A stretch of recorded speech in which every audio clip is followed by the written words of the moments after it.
Oh, I wrote already clicked.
In Juba, Malatori, Ayambio, Ping William,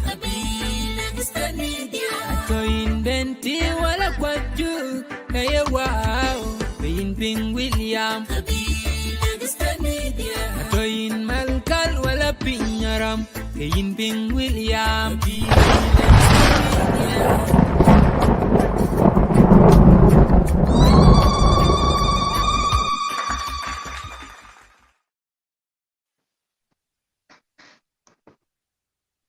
Yeah, thank you so much, State Media, controlling team, Isaac Tiang Paul, Abraham Majak, Paul Makur, and Agardemo Bok.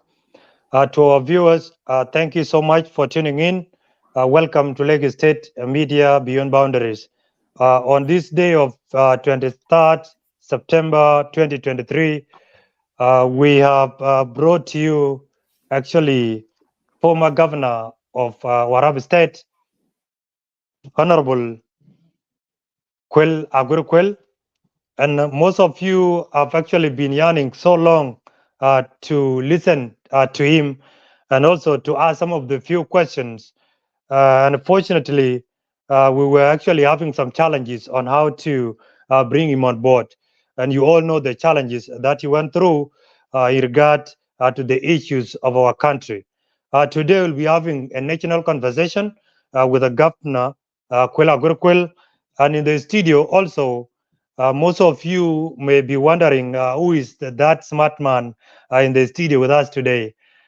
Is our brother, Akuel Aguer Akuel is a former chair of Bahr community in United States of America, and Akuel has been at the front line when it comes to the issues of public interest and the political affairs of our country. Today, he will also help us as Lagos State Media guest moderator to actually moderate the interview with the Honorable Governor Kuel Aguer Akuel. Up to this juncture, ladies and gentlemen, permit me to give each one of them 2 minutes, especially my co-moderator, Kuel Aguer. I'll give you time and also to give us your few words before we give our guest a chance to give us his opening remark. The chance is yours, Kuel Aguer.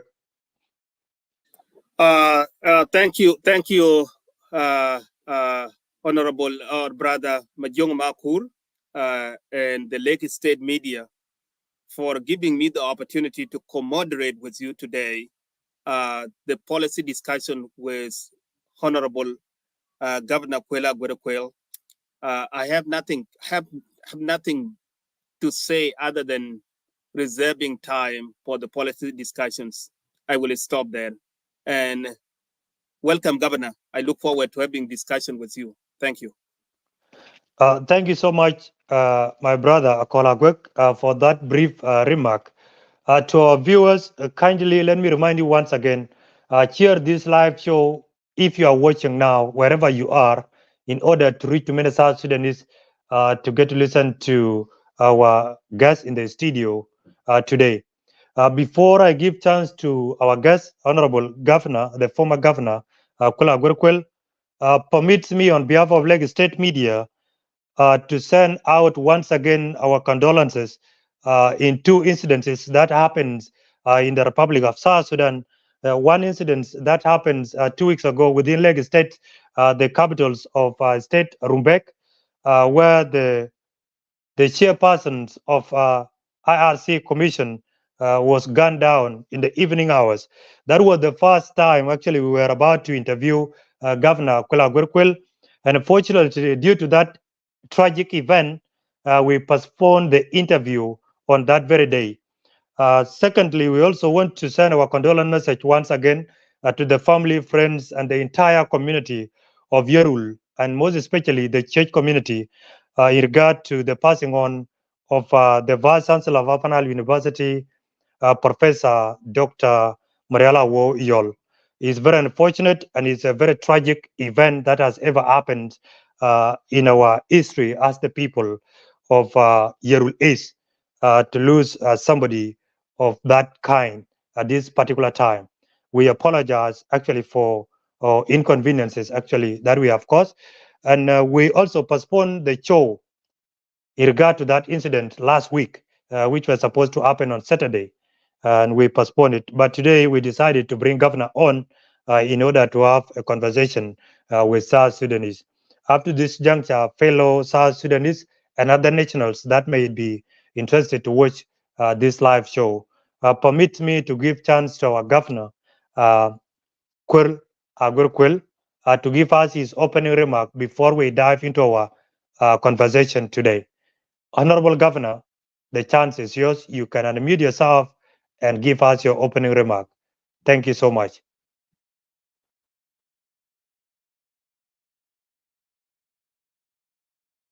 Lagos State Media for giving me this opportunity to make some remarks about the situation in our country.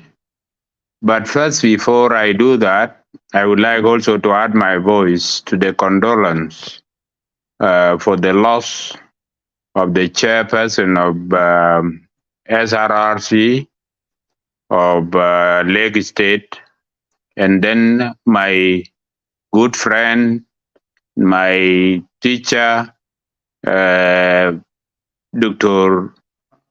Mariala Wo, whom I have known for over 42 years, since 81, when he joined Jazeera University. I was in Antub Secondary School, and they used to visit us, and that was the time I started to know him.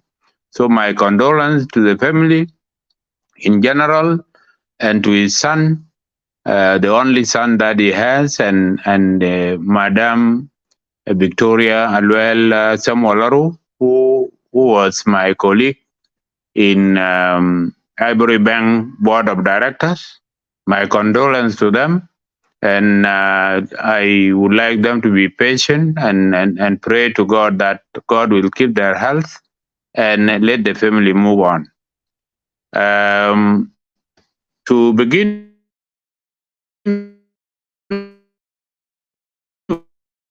with, our country is very patriotic about them.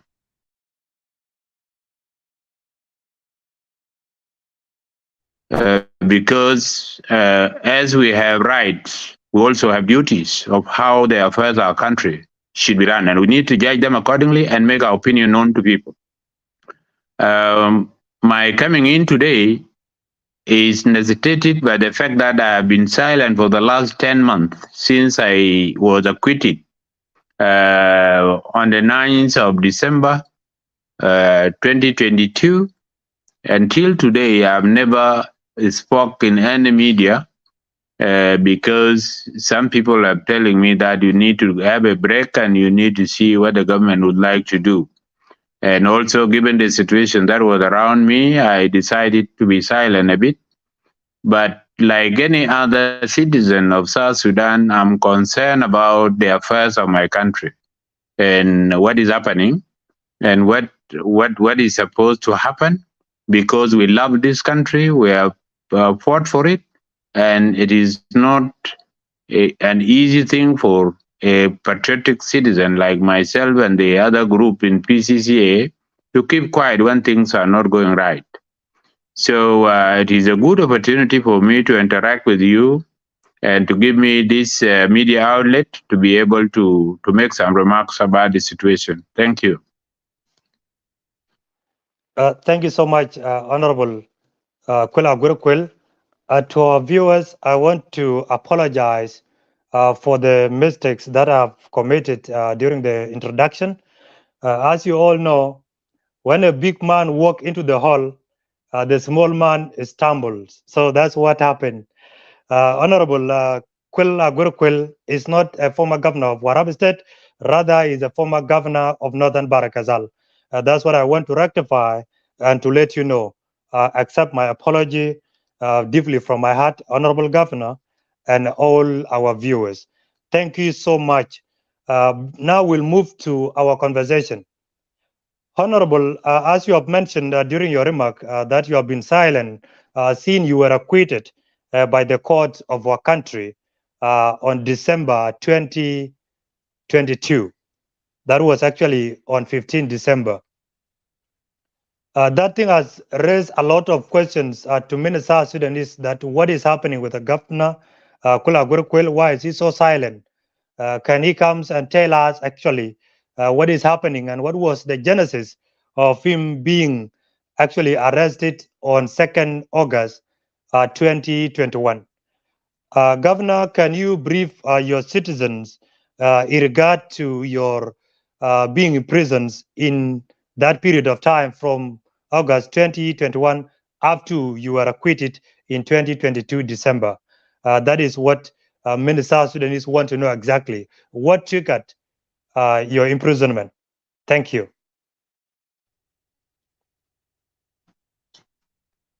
Thank you again.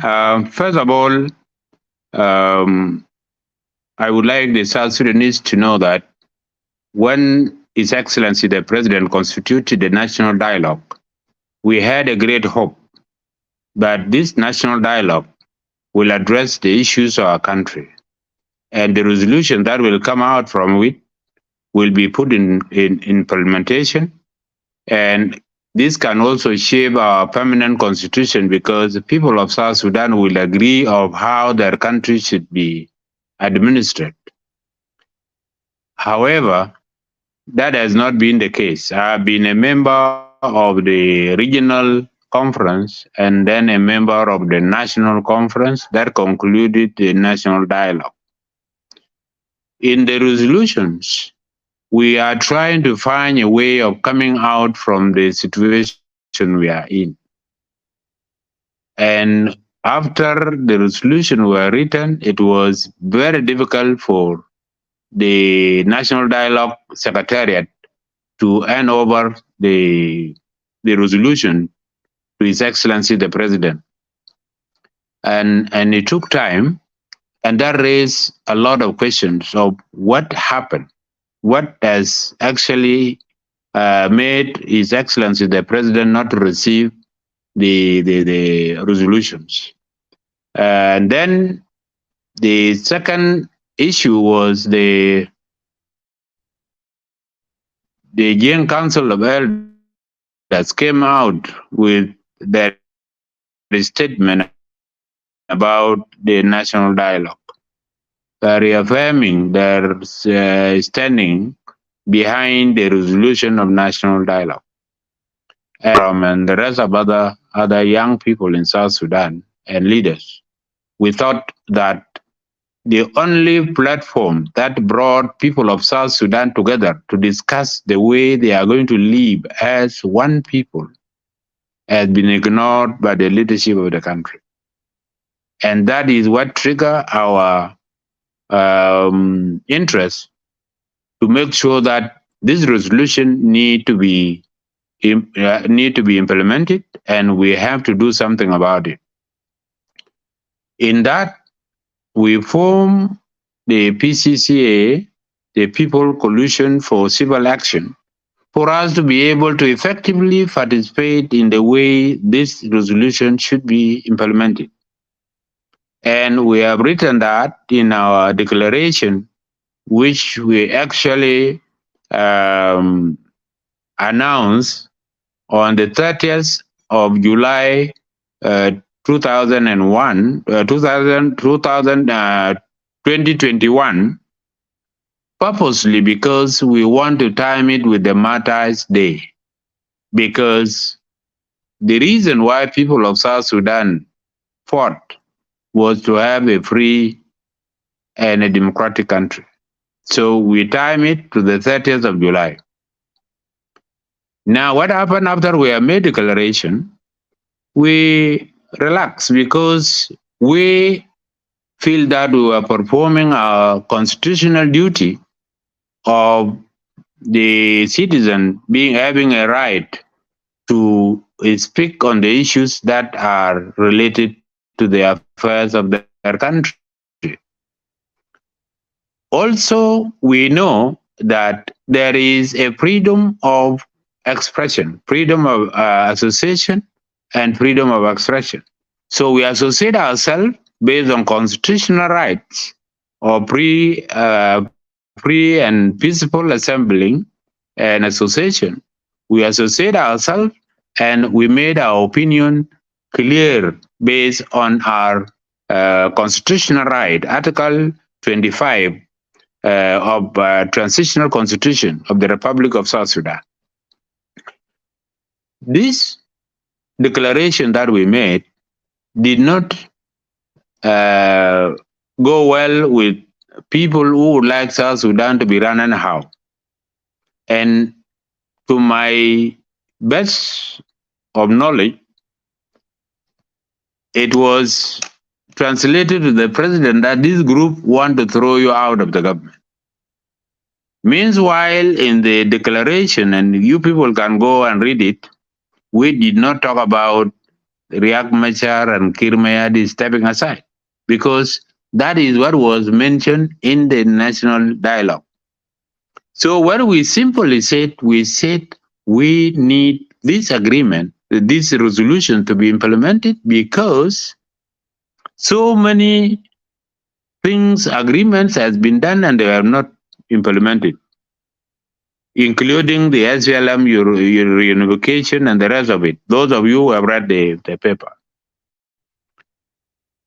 On Sunday night, I received a message that that was Saturday evening. I received a message that we will be arrested on Sunday night. So I came to my house. I went out and then came to my house before time, and I stayed until Monday morning. On Monday morning, somebody called me and said, you would like to meet with me, and therefore you would like to see where I am. I told that person that I'm in my house, and we can find a place to meet.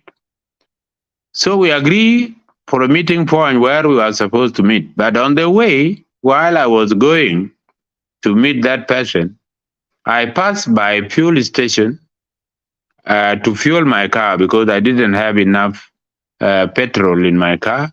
And while I was fueling my car, I was rounded up at the fuel station.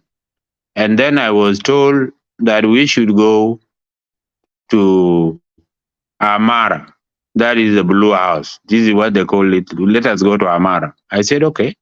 But what is the issue with Amara? They said you will go and hear it there. So I said, okay, let us go. And then afterward, they said, no, we want somebody to be with you in the car.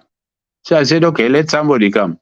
Then afterward, they said, we need 2 other people to sit at the back seat. I said, no, I will only be with one person, but not more than one. So I was afterward forced out of the car at gunpoint, and they want to put me under the seat of the Tasher. because that is where the soldiers sit. They call it talaja. So you are put in a place where you will not be able to move. And I refused. I said, I cannot go there unless you put me there as a dead body. So after argument and threatening, the officer came and said, okay, come and get into my car. I got into his car on the beside the driver, and we dropped. For those who knows Juba, from Suglibia to Amara, it was 7 minutes, because we were jumping over the palm on the road, and we were scaring any car that is on the way, and I was taken there. But when I arrived there, I was asked, where is Abram and Rajab? I told them, I don't know. Since we made declaration, I don't know where they are. Then they start to collect the rest of the colleagues of Abram who are working with him in said institute. Those of Tenymaya and others, they brought them to interrogate, to tell them where is Abram. And from that time, I was kept for 11 days without investigation, and that was against the law. First of all, I was arrested without warrant of arrest, and that is contrary to the constitutional provision that any citizen should be arrested using the warrant of arrest of someone. And then within 24 hours, I'm supposed to be investigated, and then they decide whether I should go to prison or be taken to court the following day. But that did not happen. It went on for 15 months before I was made available to the court. I tried to appeal to the court for them to be able to ask the Attorney General to bring my file to the court, because after 6 months, I should have not been in the prison unless the appeal court gave approval for me to be kept. That was not done, and that is another violation on the South Sudan criminal procedures. And the Undersecretary of the Ministry of Constitutional Affairs refused to make my file available to the appeal court of Central Equatoria. And that is how I went for 15 months without trial. Before that, I think it was on the 16th of September, I got sick in prison. And it took my family a hard time for them to convince the government to allow me to go to hospital, because they didn't want me to go to hospital. Even the prison hospital, they were not happy about it. They didn't want me to go to hospital. And after quarreling of my wife with many people in the government offices, they allowed me to be taken to a hospital called Promise. When I went there, I didn't know myself. Then they have to make some investigations, and they found that I have high blood pressure and I have high level of sugar in my blood, and there was a drop of oxygen in my blood, and also there was general infection in my blood. So it was a very complicated situation, and the doctors recommend that I should be evacuated to any nearby country, because the facilities they have and the facilities in the country could not handle my case. But that was really rejected. And after pushing the authorities, they came up with a condition that I should apologize. And I asked them to apologize to who and for what. And they kept on going around and around, and at the end I told them, if apology is the only route for my life, but let me go, because God knows what time I should go to him. So that is what happened. After 1 month, I was forced out again from the hospital back to the prison before I recovered. So that was the situation of my health in prison. And then after that, I was presented to the court. From the 10th of October 2022, it took us that all that time up to second week of December. There were evidence that were being brought from Sudan because my computer, my telephone, all these are taken to Sudan to be investigated to find a criminal offense. But that was not the case. After all this trial and witnesses and all this, I was asked to make a statement to respond to the accusation that were leveled on me by the government. And I responded in 5 hours' time, responding to all what they have been saying for 2 months. I was only able to use 5 hours to be able to respond to it. And then afterwards, I was asked to go back to prison and then wait 1 week, and I should come back to see whether I have questions to answer or not. I went. The first week, the sitting was postponed. The second week, we came, and the court declared that there is no crime to answer. And therefore, I have to be acquitted with immediate effect, and I should be released immediately. And that is how I got out from the prison, because all what we have done was according to law, was according to the Constitution, the freedom of association, the freedom of expression, the duty of a citizen to be able to make their opinion known in affairs of the country.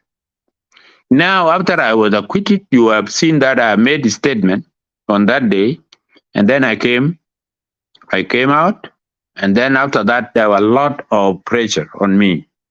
A lot of pressure here and there, who should be associated with me and all those kind of things, and I continue to act normally. And then until when I started to look for resources to go for medical treatment. My daughter is working with a company which ensured my health, and after I made preparation and I was about to leave the country to go for treatment, I was stopped at the airport. My passport was taken, my luggage that were put in the plane were removed, and I was sent home. And nobody told me exactly why I was returned from the airport, which gave me a feeling that the government was not convinced or does not respect the decision of the court of its own. And that is another violation of the Constitution. When the court makes decision, it is obligatory for all institutions of government to be abide with it. But that was not in my case. They returned me since 19th of April, and I kept waiting. Nobody told me why I was prevented to leave the country.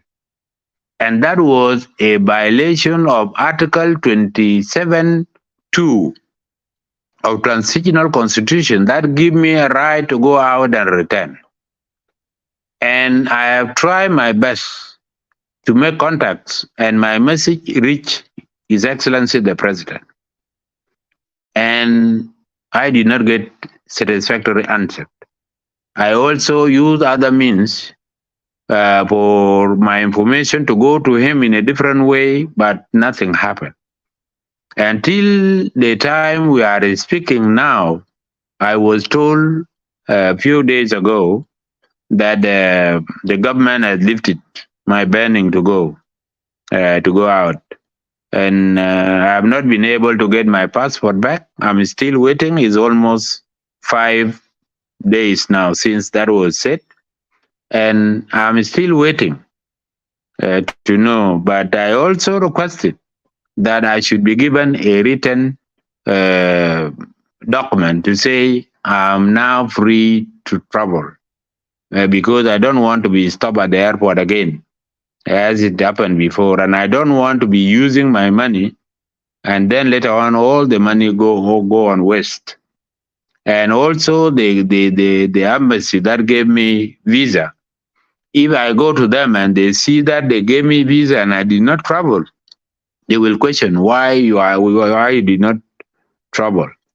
And verbal explanation will not be enough for me to tell people that this is what has happened. So I need a document to show that there was something that obstructed me to leave on time, so that I could have an opportunity to have another visa to go to the same country, to the hospital that I was referred to in India.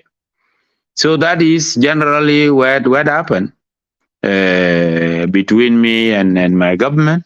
Some people advised me to be using my community to engage the president, but I said, when there is a conflict between a citizen and a government, it should be left like that. It should not be made a community issue, because I'm a citizen of this country, and if I've made a mistake, then we have to go to court with the government, and if I'm guilty, I have to be charged of it. If I'm not guilty, I have to be acquitted, like what happened. And that is why I try to keep my community out, because we don't want to make everything tribal or ethnic or state-based or all this, because otherwise we will have no citizen for the country. And I don't want to make use of my community to take decision on something they have not thought about. So I know that what I was doing was a national duty, and if it is a crime, I take it. And if it is something that is allowed by Constitution, I stand by it, and I would like to inform everyone that I have right to speak on the affairs of my country, and I have duty to stand by the principles that I came out to speak on what happened. I think my government did not know that they were discriminating us. I'm a member of SPLM. Daniel Awed is a member of SPLM. Kuel Manyang is a member of SPLM. And they made a statement even worse than what I did, because Kuel Manyang said we have failed and we have destroyed the country. And now Daniel Awed also said that we have failed and we should actually hand over power. This is not what we said. We said the people of the leadership of the country should come to its sense and be able to implement the agreement so that peace and stability come to the country. And then we have to have a peaceful country, and we have to have a stable political system. These are the things that we stand for as PCCA. Plus, we need a nation that is united. The way our country is going now is actually a very difficult situation. Everybody wants to run away from South Sudan, but I don't know what do they want themselves to be. Thank you very much. Thank you so much, former Governor Kuel Aguer Akuel, for those informations from the genesis up to where you were acquitted by the court of law in our country.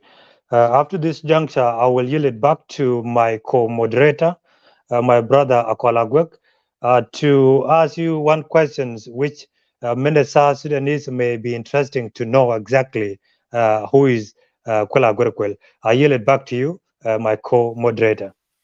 Thank you, Majong Makur. Since the time is against us, I will have to be very brief, and hopefully the governor will answer this question very quickly so that we can go into the policy, the heart of this discussion. First of all, Governor, you alluded to what General Kuel and General Wade said about the situation in South Sudan, and they did not get a political retribution. That also connect to what General Elena Yenya Leo also made similar statement to that effect. So I might actually ask you to make comment on the most recent audio by Gerald Elena Yenya Leo about the situation in South Sudan.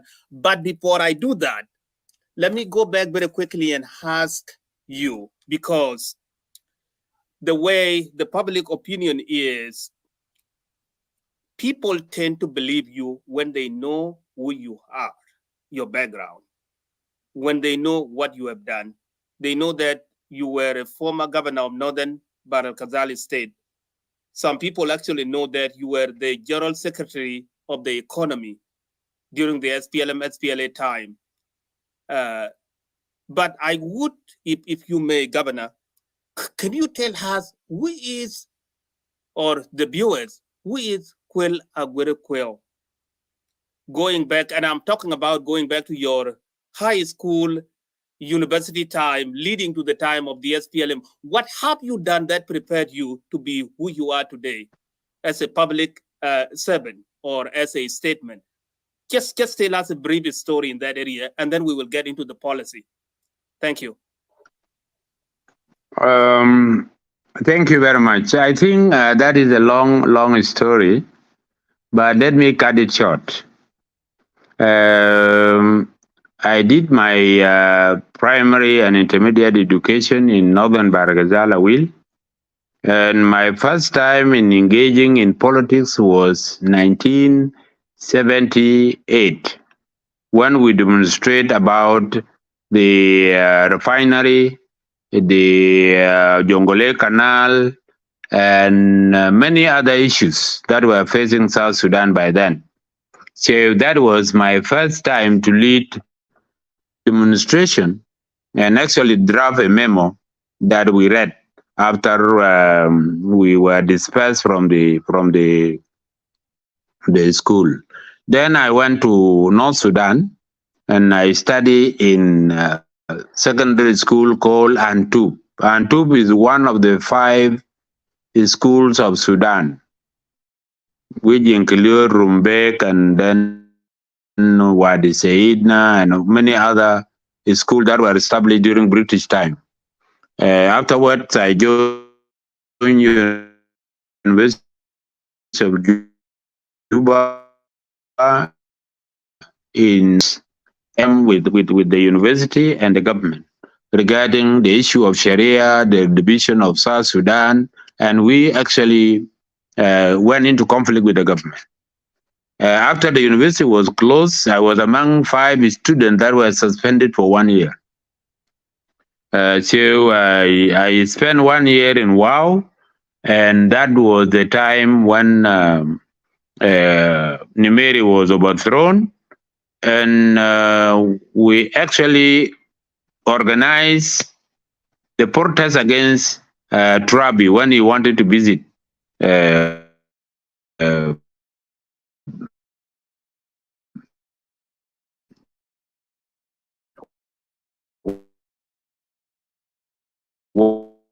wow, because we didn't want Trabi to come to. I returned to the university and I was elected to the student union as Secretary for Academic Affairs. And again, we went into conflict with the university.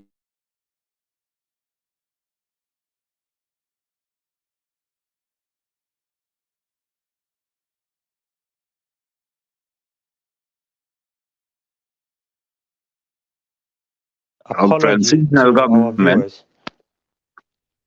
Are we okay?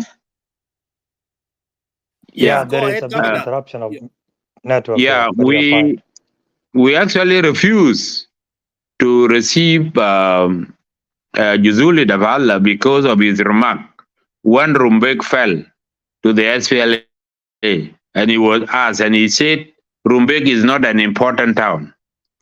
So when the university tried to give him honorary degree because of his struggle against Nimeri, we rejected it. And we said he is not a nationalist because he said Rumbek is not important. If somebody is saying part of South Sudan is not important, That person is not nationalist and he does not deserve any certificate from University of Juba. And we defeated the administration. That became a problem between me and the vice chancellor by then, because I made argument not to be given to Jesus. And then we were dismissed from the university, and we won the case. The court reversed, the administrative court reversed the decision of the university and say these students should go back to university because they were student leaders, and if something happened, the only right the university has was to dissolve the union, but not to dismiss students because they are academically qualified. And then the university refused to implement the court decision. So we took the university to parliament because of defying the court decision. And Sadiq Al-Mahdi was forced to call us back, to tell the vice chancellor to call us back to the university after 3 years. And then we were asked to write apology. And again, I refused. I said, I cannot apologize so long as the court has reversed the case in my favor. So I'm not going to apologize. So I have to finish as external student in University of Juba when it was taken to Sudan. And then I joined Save the Children UK in Sudan. And my last work was the question of retrieving the abducted women and children by Bagara. That was my last position in Save the Children. And that brought 21 experts to come and investigate the issue of slavery in Sudan. And after that investigation, the government of Sudan told the Save the Children that if they don't dismiss me, they will close Save the Children. And as a result, I was asked to resign from Save the Children. That was 2003. I resigned, and then I went to Catholic Relief Services, where I spent 2 years. Then I joined DDR Commission as a conduit from CRS. And then afterwards, I was taken to SPLM Secretariat as Secretary for Finance and Economic Affairs. I stayed there until I was appointed as caretaking governor of Northern Bahr Ghazal, which also I went into conflict with those who wanted to condone corruption. And I was relieved from my position 9 months, within 9 months from the time I was appointed. And since then, I became a normal citizen of South Sudan. So that is a bit of background. It's a long story, but that is what I can say. Now, regarding the issue of regarding the issue of the statement of General Kuel and General Aguer and Aleu, that indicates that there is no internal discussion within the SPLM leadership. Because if there was that kind of internal discussion, such leaders cannot come out publicly to declare that we have failed and we have destroyed the country. That was actually a very serious statement. And Awed was saying the best thing we do is to hand over the power to the next generation because we have failed. That is an admission. With this issue of Aleu, I think Aleu is repeating what has been said, because in 2009, somebody called Kuel Aguer, who was the secretary for syndicated organization, called traders for a meeting in Nyakuren. And being the secretary of economic affairs, I went there to address the meeting. And I told the traders that it is you who is bringing corruption to the government. Because through the crooked way of doing things, you are not delivering goods. And by then, the Dura saga was at the peak. I said, through the way you are claiming to have delivered sorghum, it has created a corruption that will never stop. And all the business people in South Sudan, up to today, they don't like me because of that statement. And of course, this became now the norm of the business in the country, that a business person can go away with a lot of money without doing any service to the people of South Sudan. So what Aleo said was a repetition of what has been said several years ago. Even President himself said that people are stealing money at daylight. And he said he was not going to leave any stone unturned. But after a few months, he said, so when he made that statement, everybody knew that he has given up in fighting corruption, and therefore people started to loot the country. So this is not something new. It's something that has been there.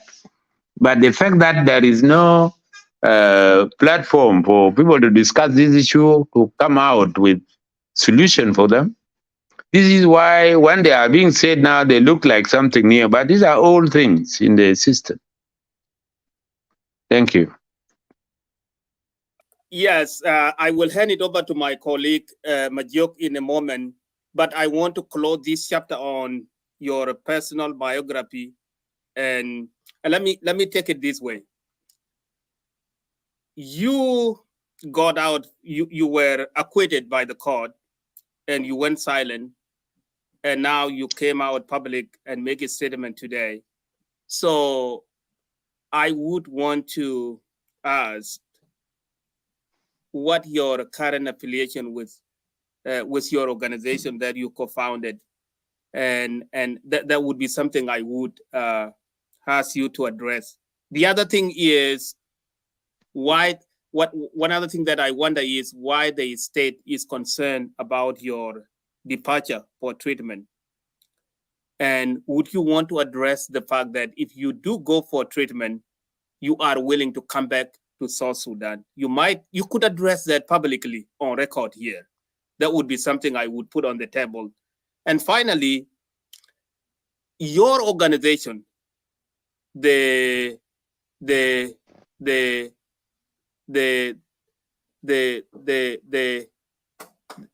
CCPA. PCCA.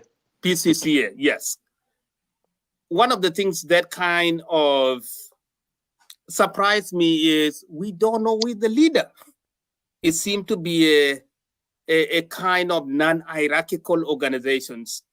And I don't know if that was by design or whether it is because nobody is willing to come forward and become the leader of that organization. So would you address those three?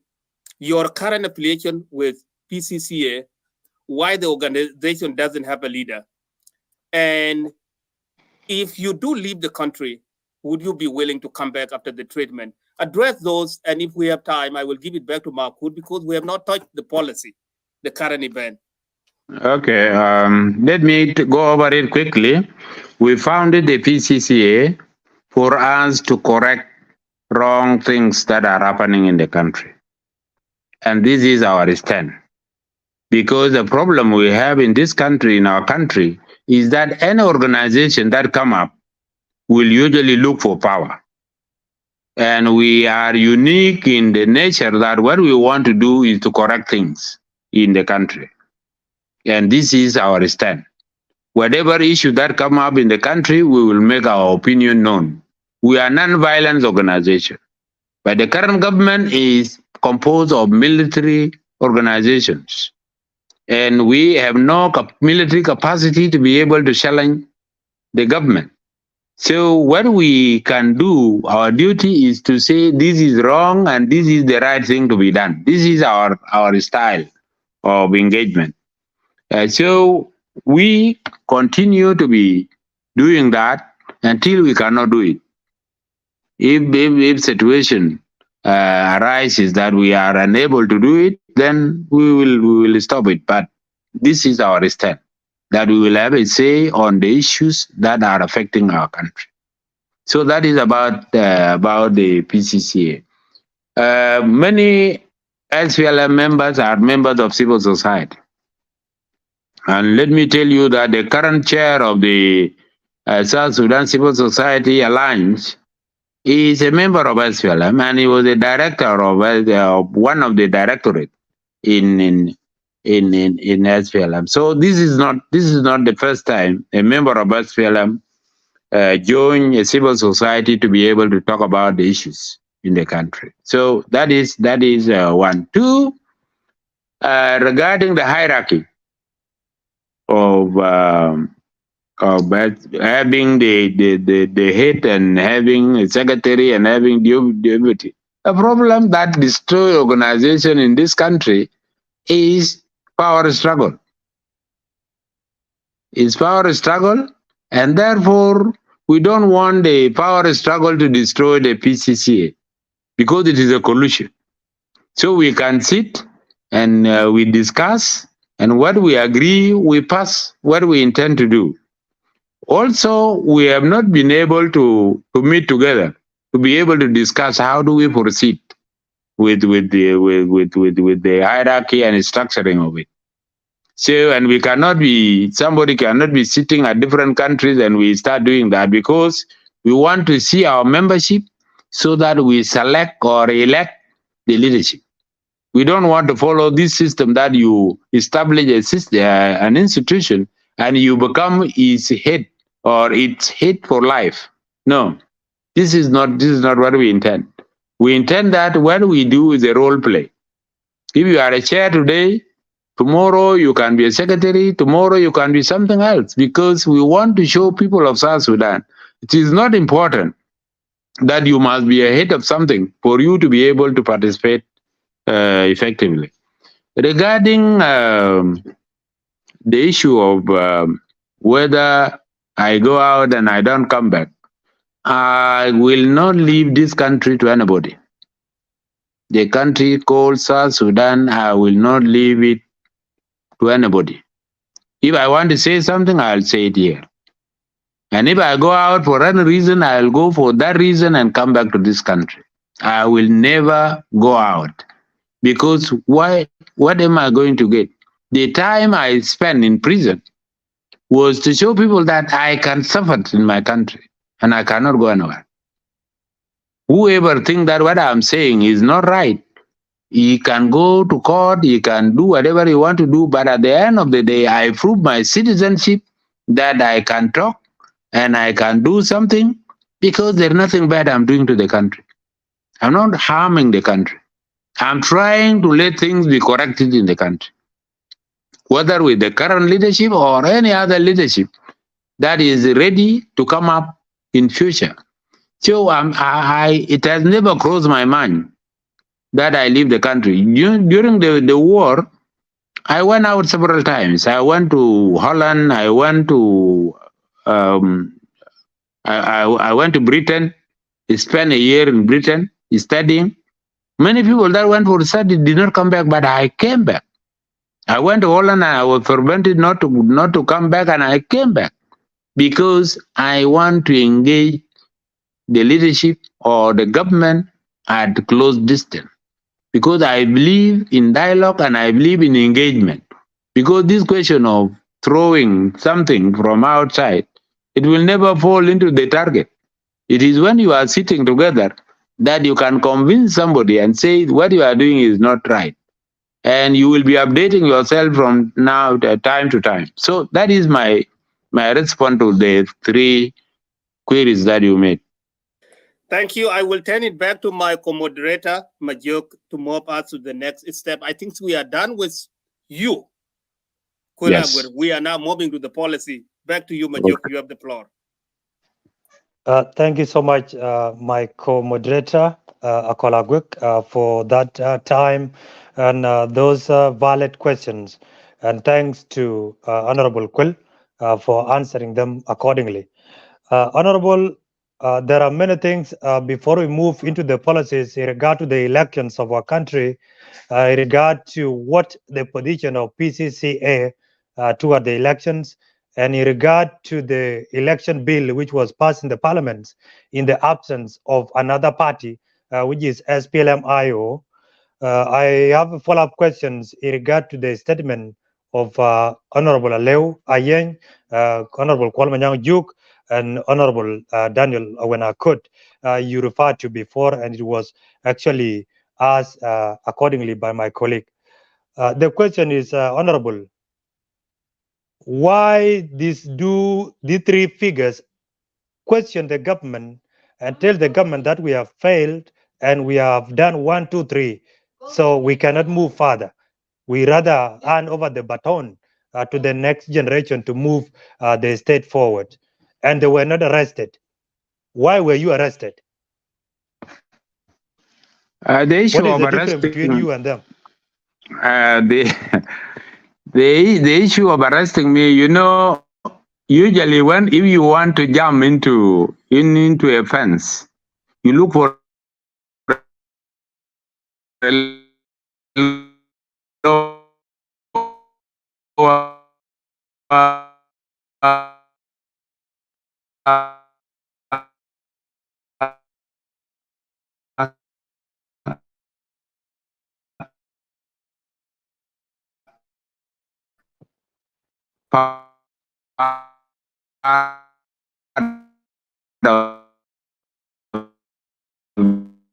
the fence. Yeah, let him repeat the answer again if he come back.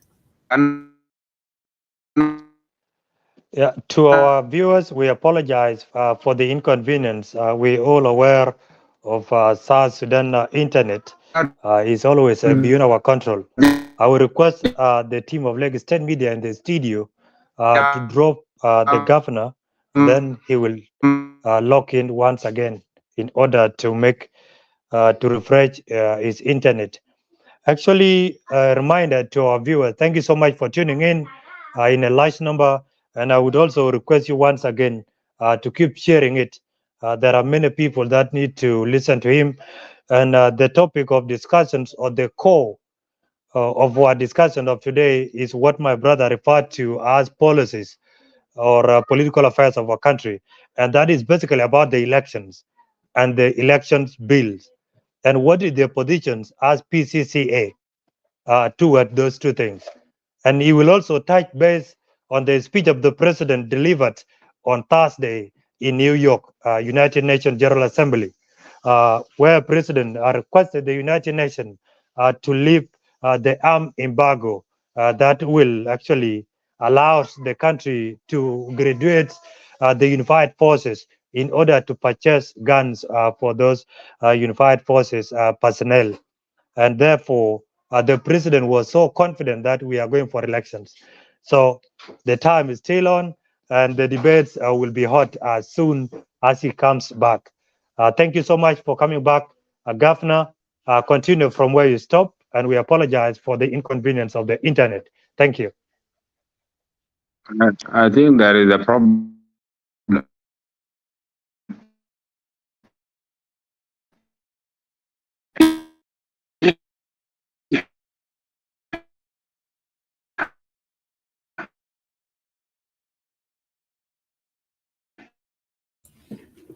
Because I think it has reached 1 hour, and the MPs in Anyway, on the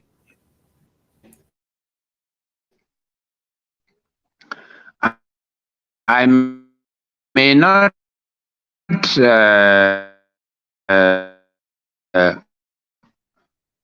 as I said from the beginning,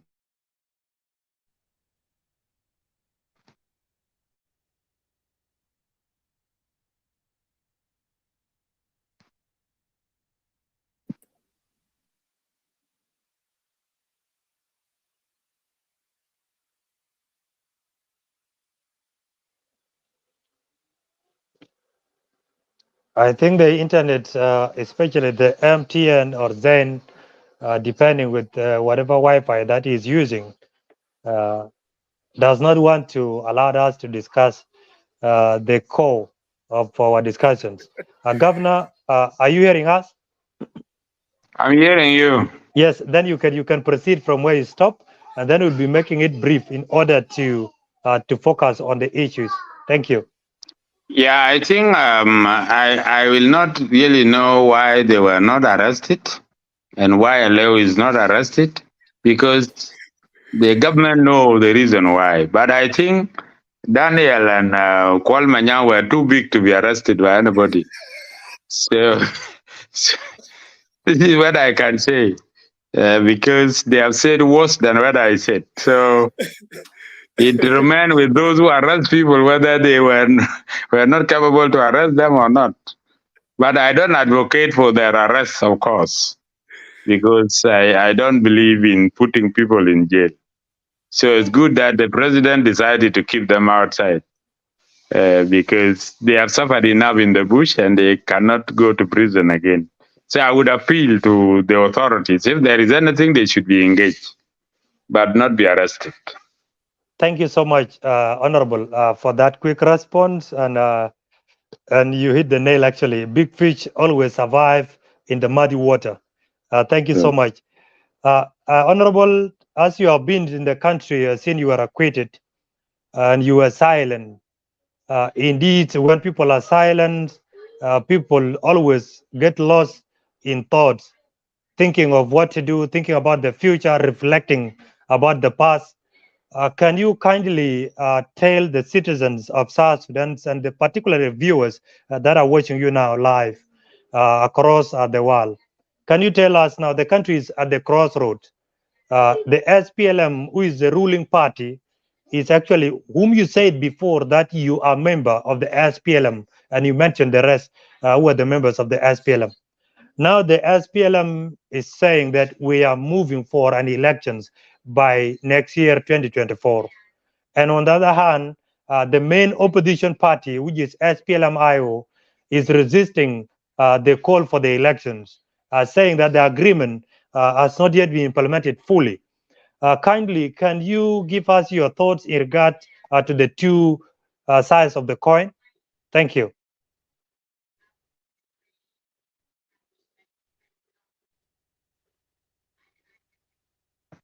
First of all, let me say that all South Sudanese by people. That is underlying purpose of people of South Sudan, because they would like to see democracy coming.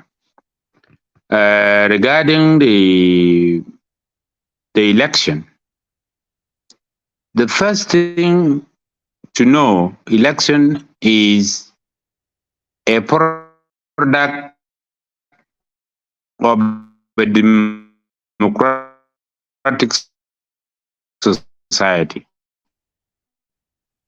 When a society is democratic, they go for free, fair, and credible election. But in a militarized political environment like South Sudan, it becomes a different thing altogether. The democracy is the SPLMIO structures have not passed through election. I'm not sure, maybe.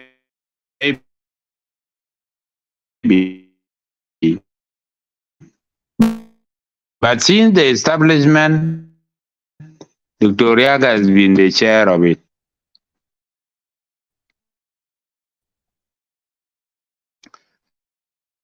SPLM, after the death of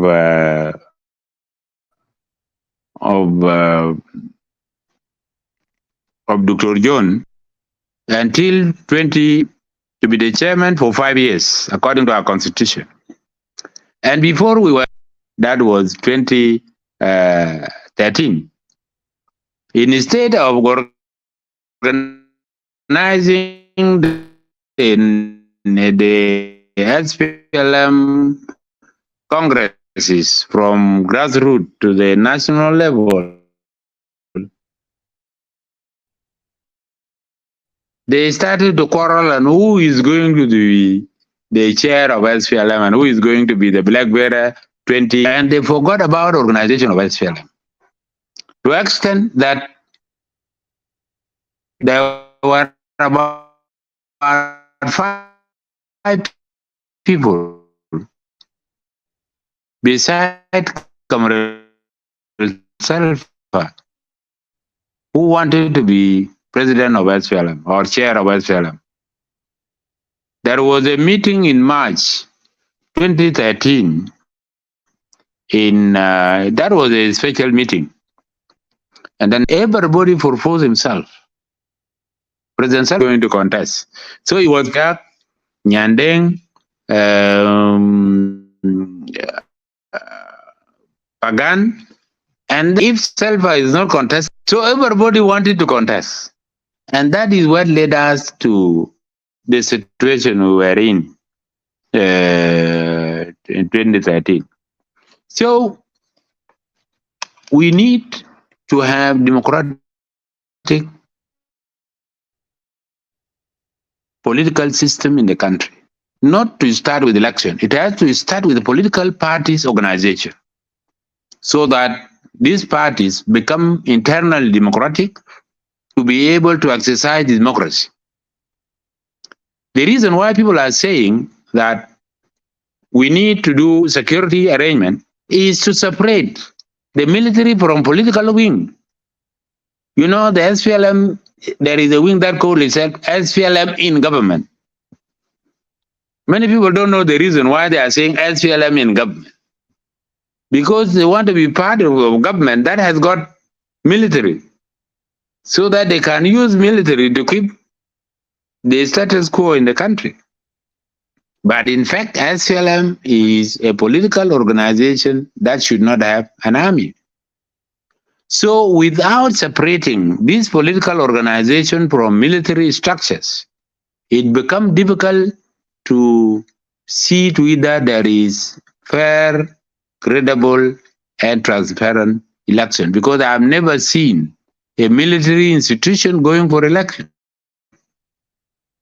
I've never seen this. It might be the first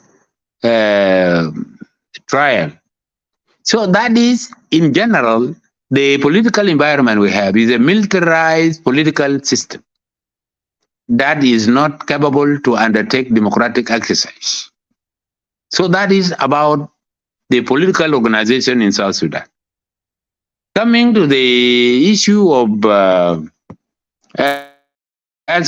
SPLMIO withdrawing, you know, I don't know why they withdraw, but they don't want to be defeated or to vote. And then they were saying, but you were there and we voted and we defeated you. So they have to distance themselves from the whole situation by walking out.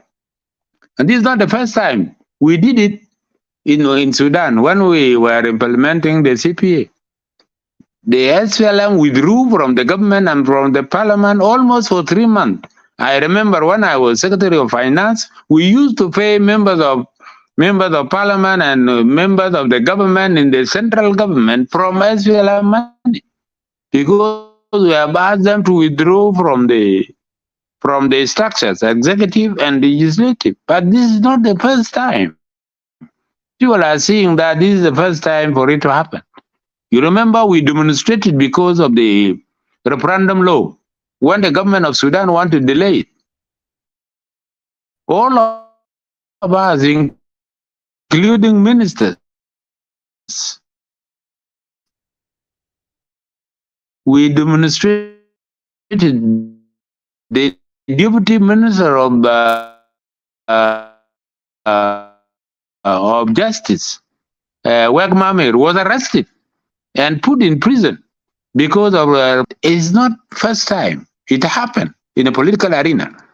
The issue that we have, this government is supposed to work by consensus. The National Constitutional Amendment Committee, and it come to the Council of Ministers.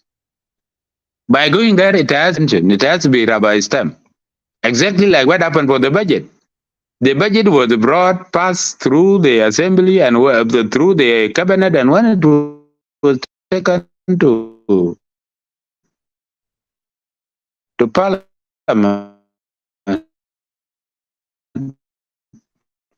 They were told, please don't discuss it. You just rubber stamp it, because that is what we have passed in the Council of Ministers. So this is a situation. There is no engagement. If there was engagement, there would have no from the parliament. But this is in a situation where you think you don't want to be party to what is happening. You can withdraw, and that is allowed by law. So that is about the behavior of IO and the SPLM, because SPLM think that by majority they can just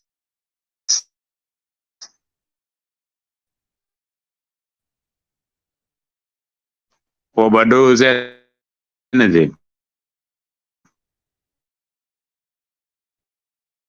And it goes.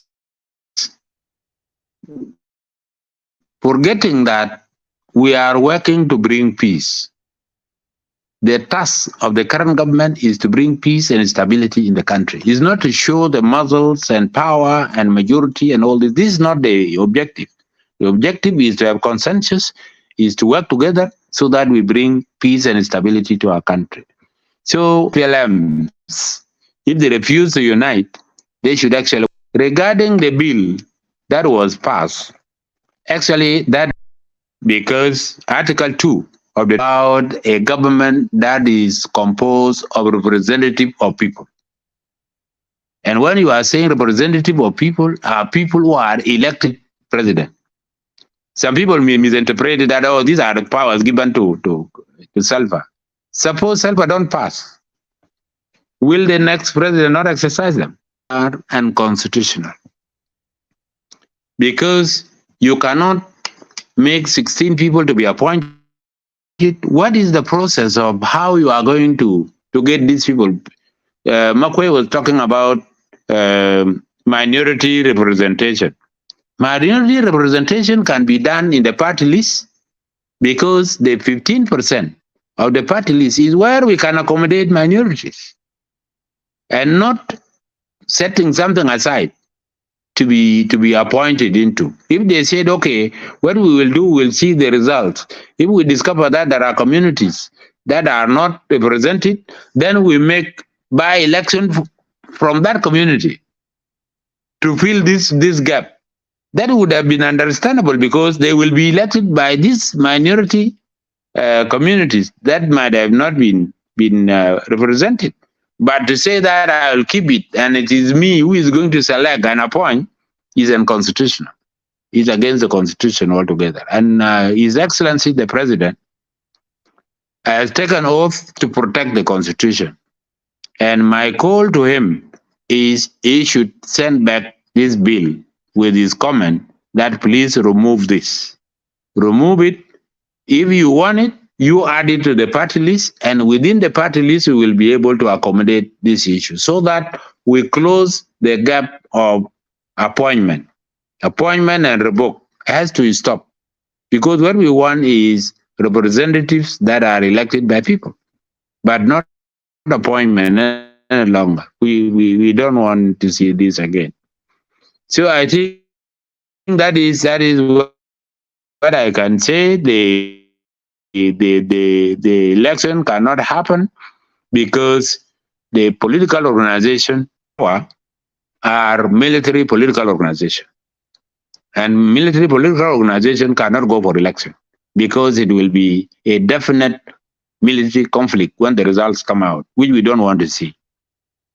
That is what I can say about election. Thank you, Honorable. Before I yield it back to my co-moderator, Kuel Aguer, allowed me to ask you these follow-up questions.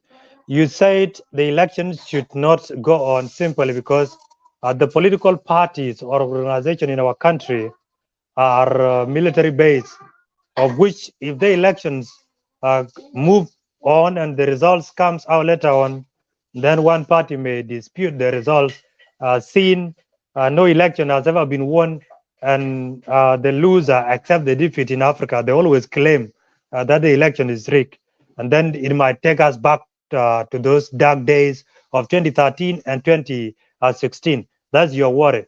On the same side, you are saying the election bill which was passed, you don't agree with the 5% of MPs that will be appointed by the president, of which you said we should not encourage the issue of appointment and revoke the degree once we open the political space and have a democratic event like election. Don't you think if elections don't go on, and then the current government will also extend their term for another 2 to 3 years or 5 years, and then President Kiir with his government will continue to degree people in and out? We need clarification on that. Thank you.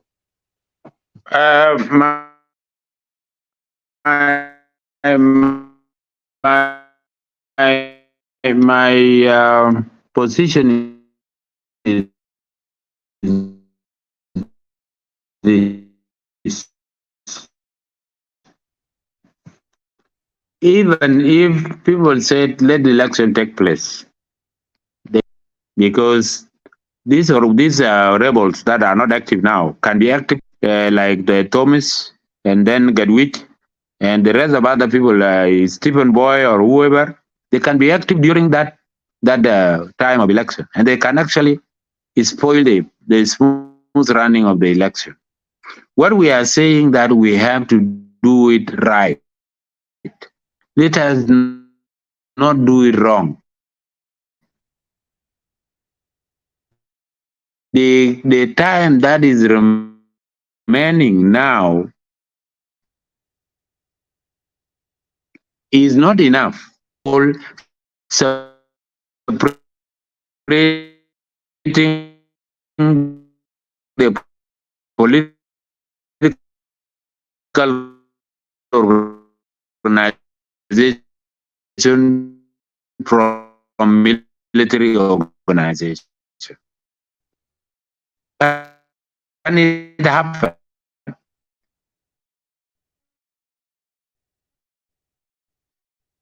Because the SPLMIO is people who are going for it in the establishment from practice election or democracy inside the political organization, so that they learn of how you can be defeated within an organization. Because 2010, when some people were excluded from contesting as SPLM members, they won independence. And that was the first rebellion that took place. You see, of those of Georgia Thor and the rest of it, we have seen this. Do we have to repeat the mistake we have done before? Or do we have to find a solution for it? This is the question we are getting. Why don't we bring people of South Sudan together to think, because now nobody knows what next. The government think that they go for election, but election cannot take place practically. And then there is no more extension. And then the Rome initiative is not moving. And those of Bologna are in Juba, nobody knows what they are doing. So this environment of no war, no peace, we need to know what is really there for us to be able to think about democratic process.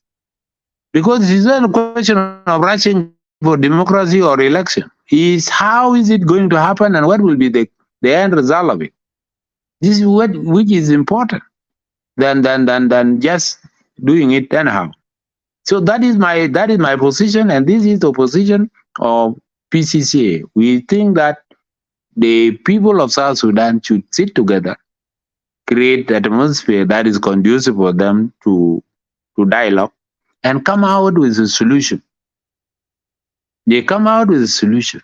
What should be the way forward? Because nobody knows up to now what is the way forward. Thank you. Thank you so much, Honorable. I yield it back to my co-moderator, Akuel. The chance is yours. Thanks. Thank you, Mr. Majok.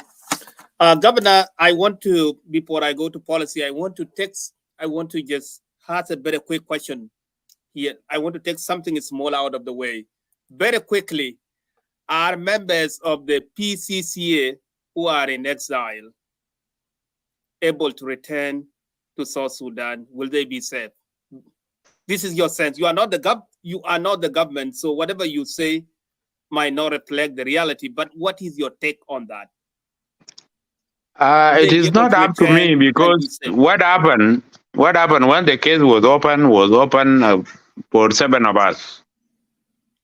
And then my lawyer was able to separate my case from their case.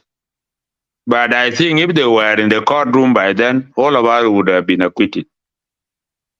So now for them to come, there is a need for engagement.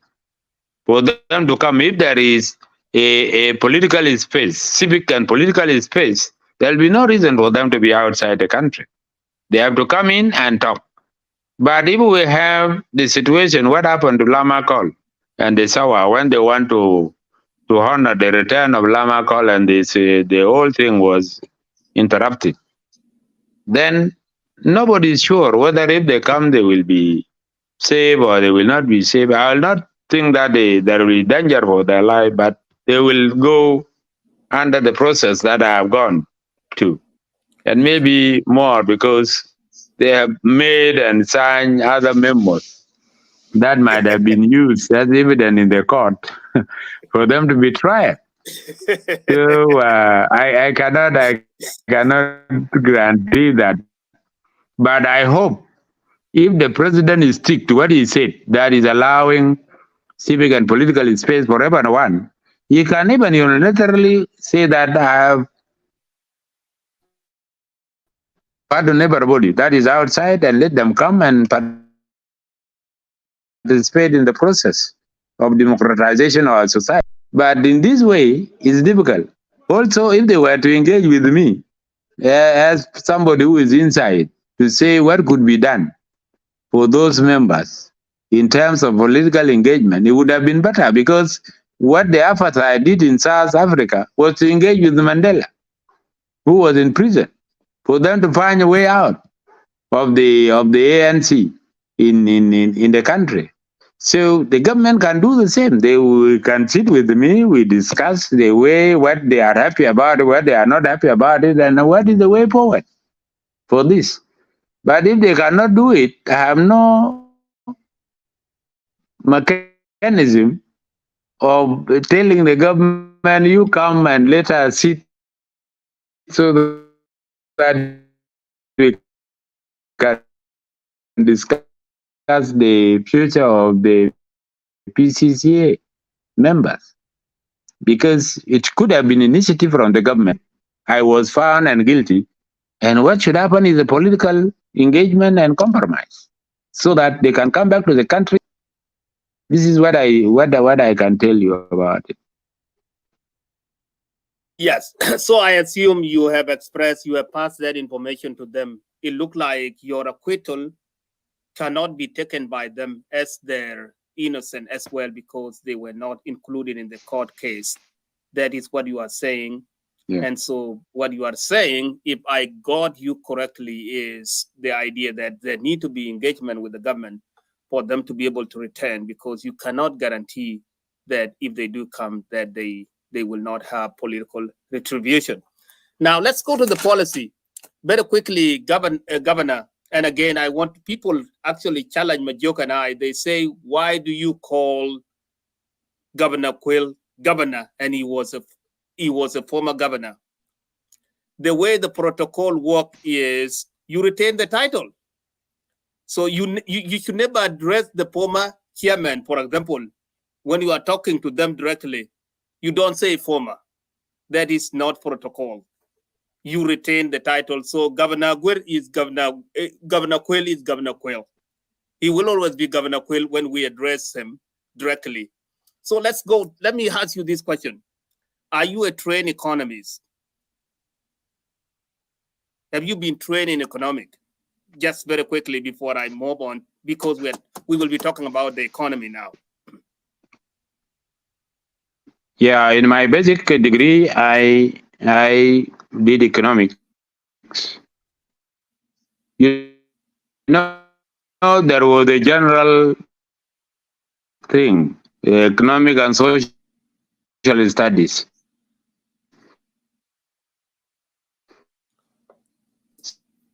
So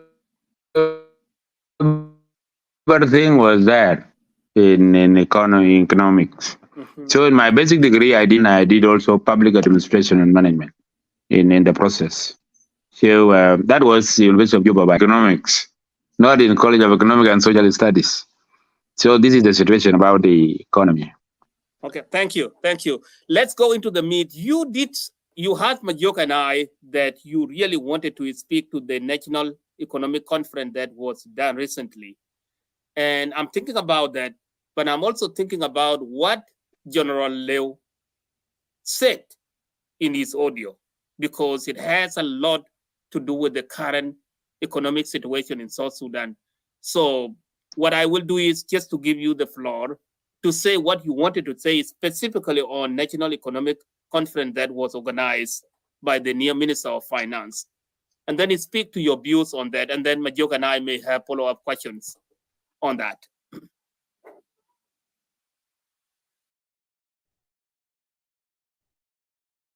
I think the governor network Yeah, is... what? Oh, go ahead. Good.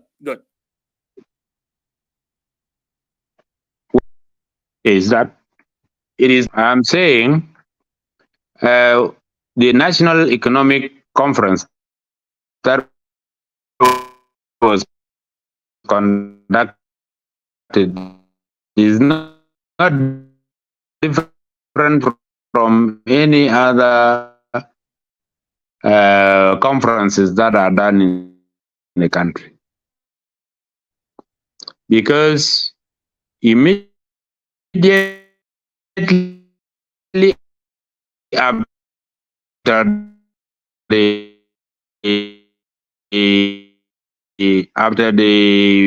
independence of South Sudan,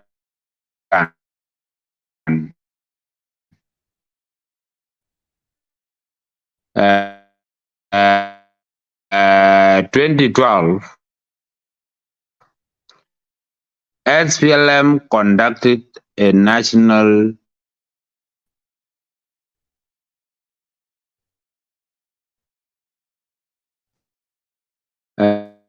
economic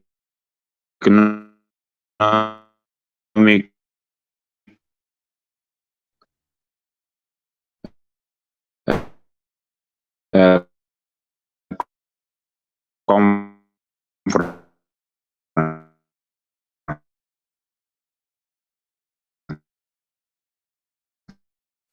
Apologies again, the viewers. It looked like the governor has network issues. That is why he actually has the floor.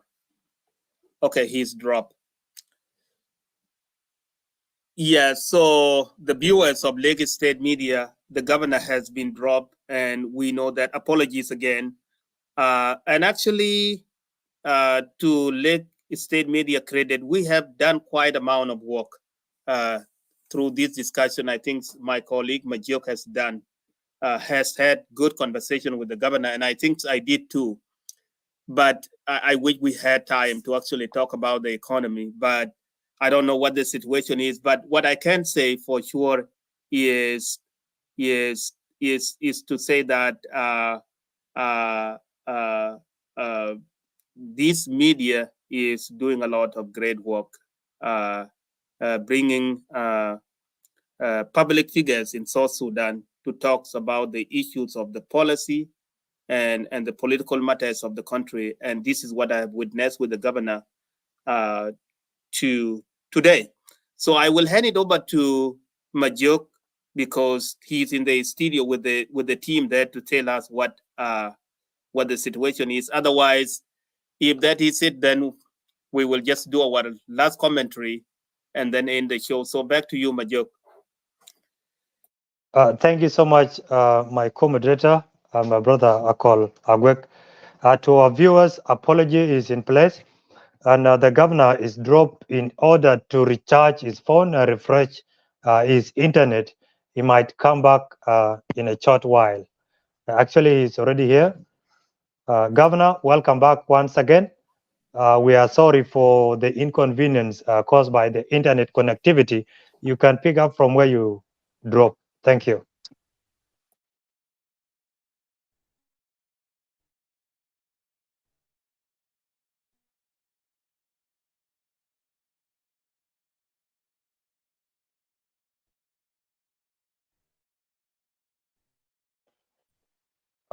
Yes, Governor, can you hear us?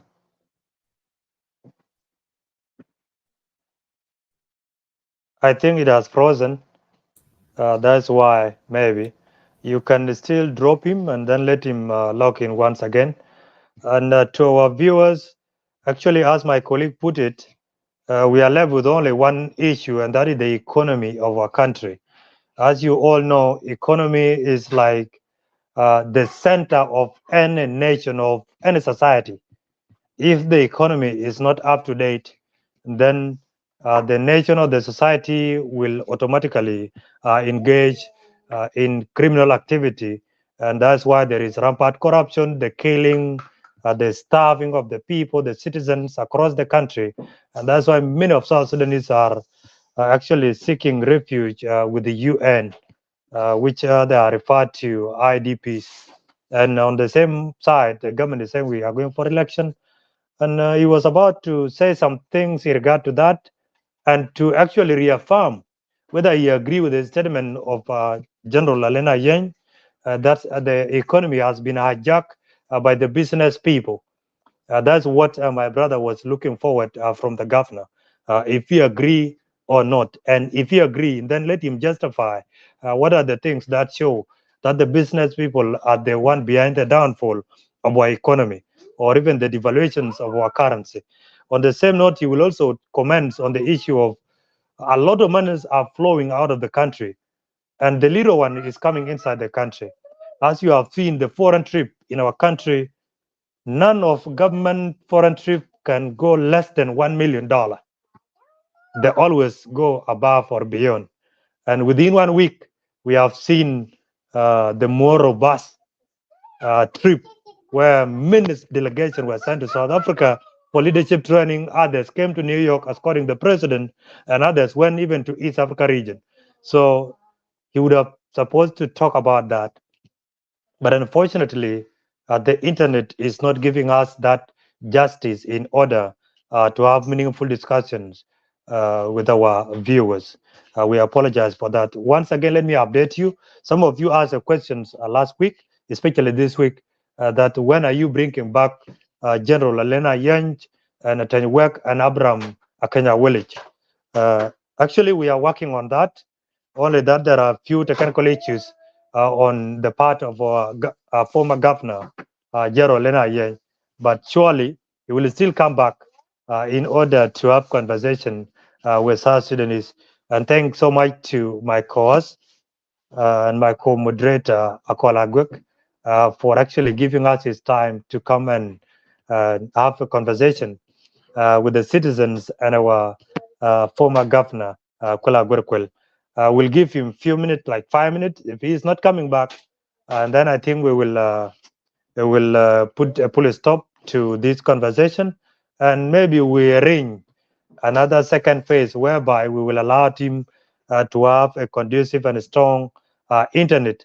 And you all know somebody that has been in prison for almost 1 month and a half, 1 year and a half rather, and acquitted, and no services, no anything, and he has no access to those big hotel in Juba where they have strong Wi-Fi, like Redson Blue, Pyramid Hotel, Palm Africa Hotel, and you mentioned them.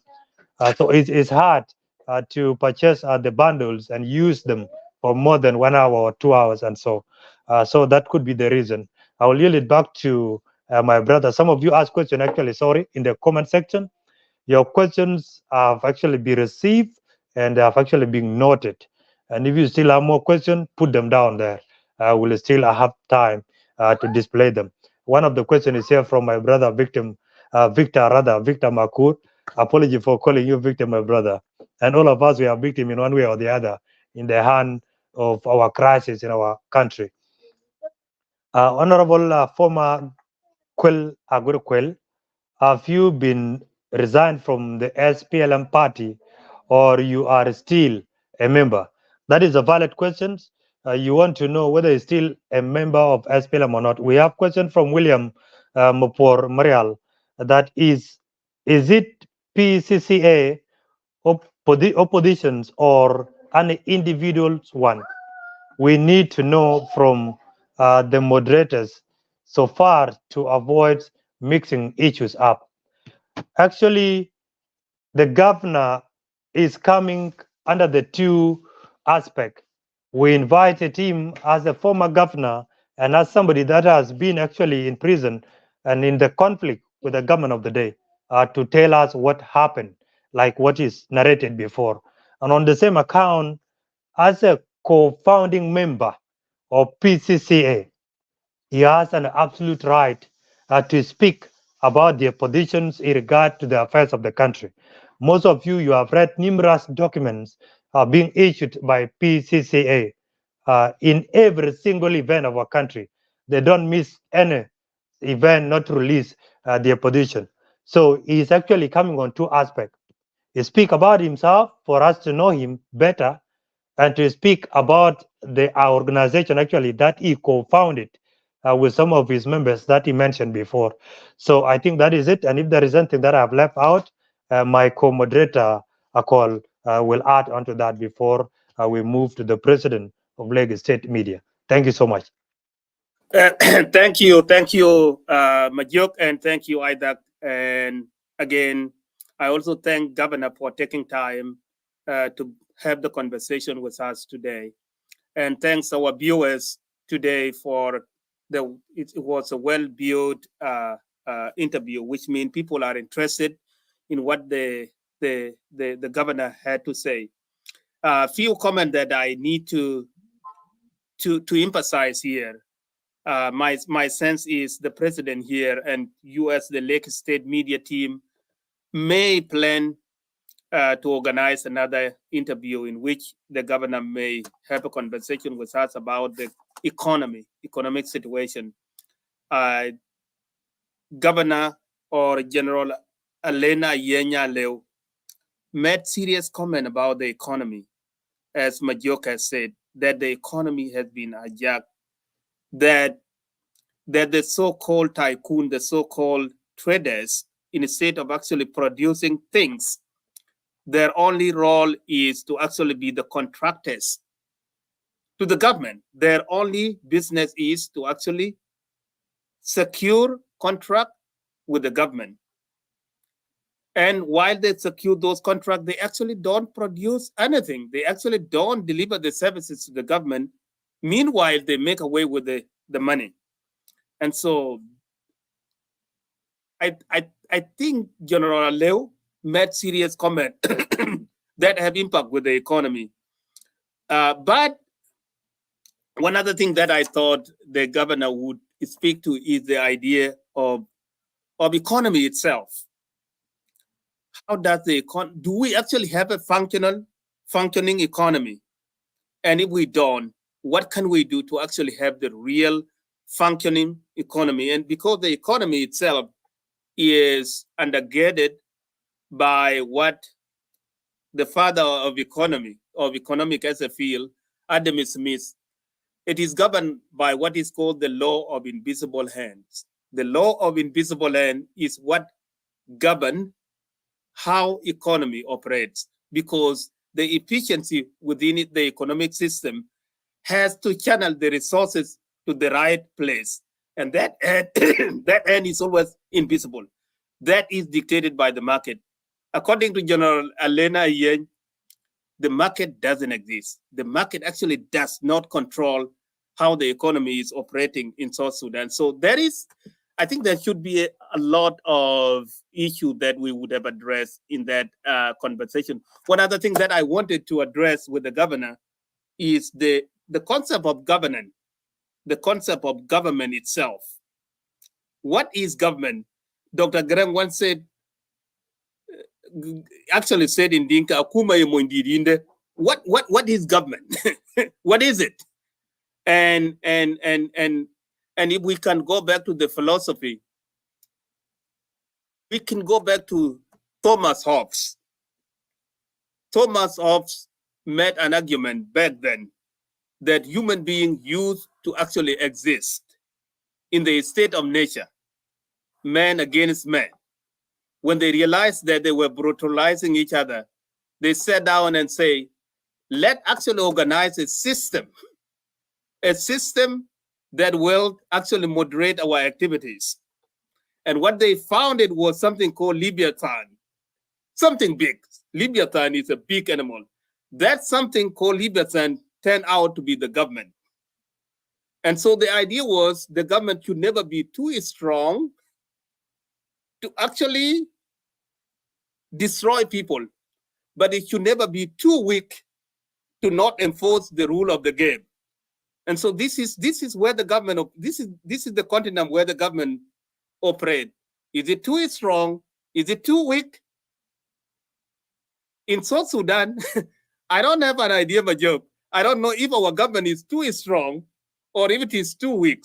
And what should we do to actually moderate it? This is more of a philosophical question than a policy debate, but I thought we could engage the governor on that, because whether we would have a democracy or a technocratic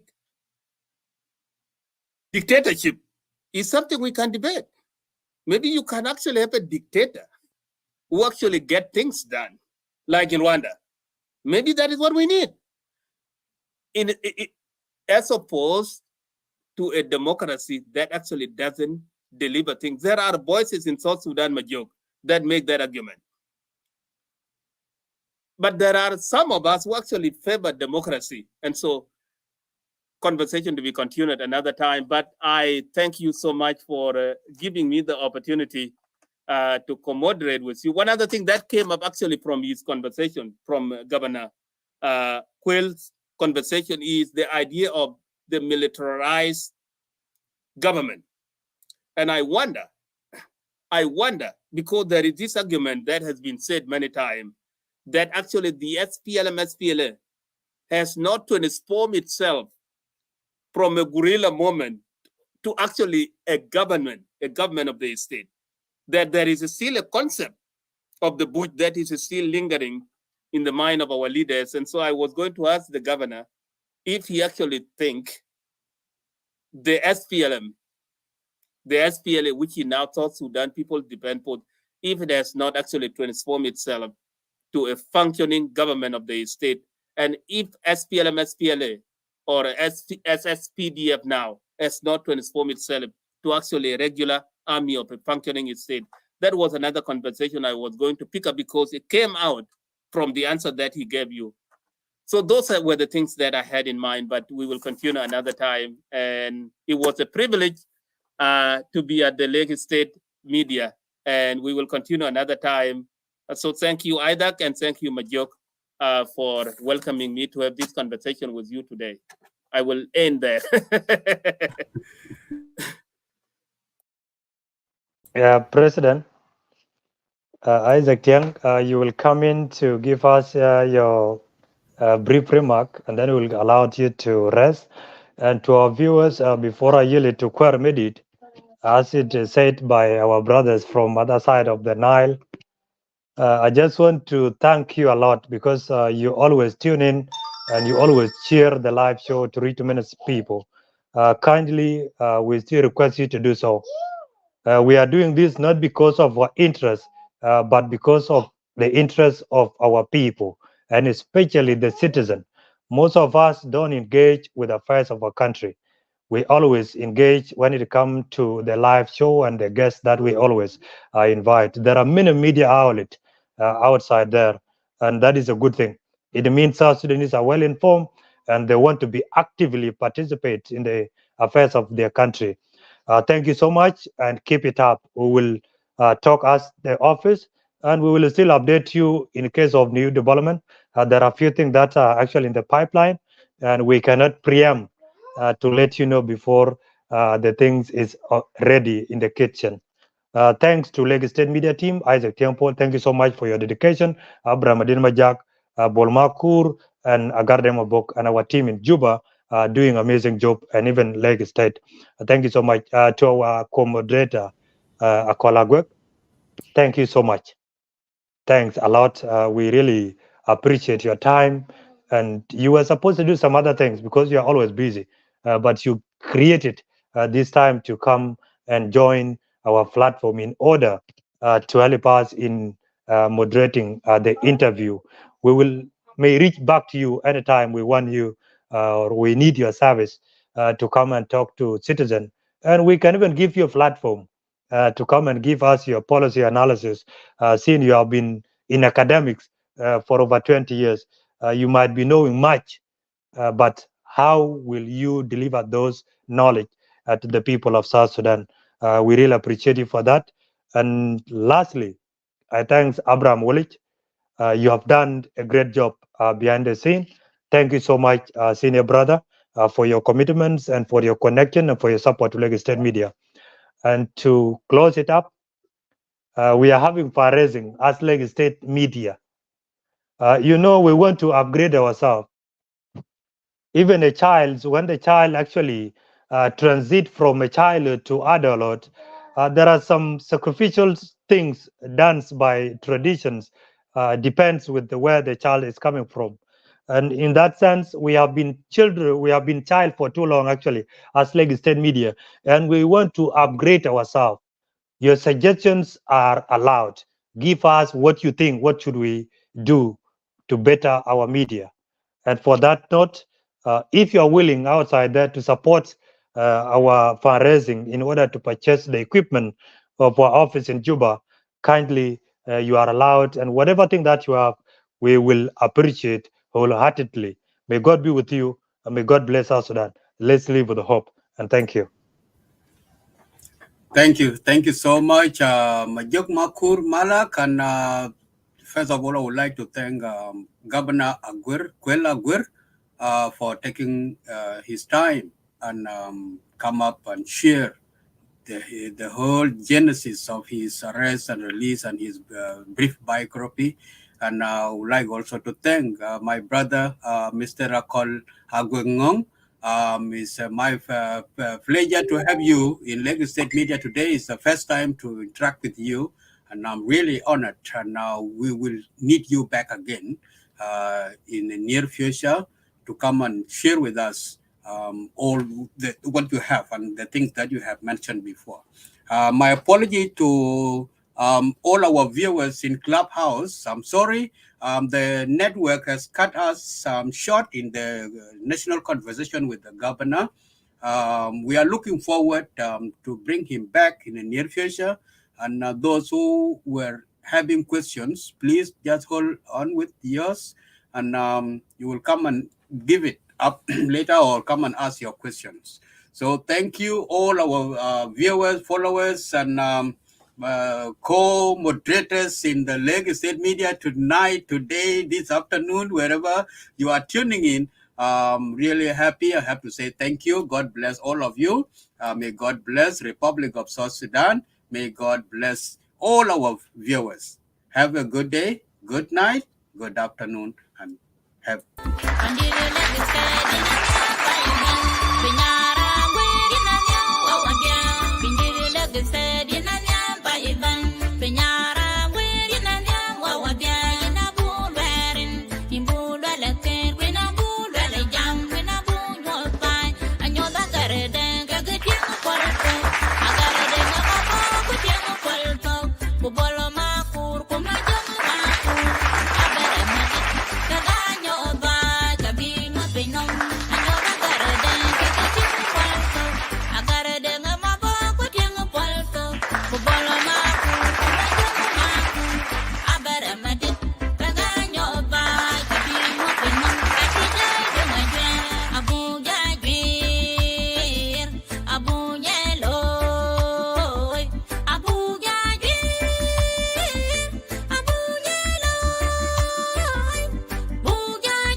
William,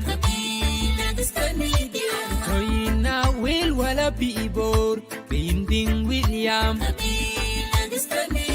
Ato in Juba, Malatori, hey, I'm yo, in Ping William. Ato in Benti, Walla Quaju, hey, wow, in Ping William. Ato in Malkal, Walla Pinyaram, in Ping William.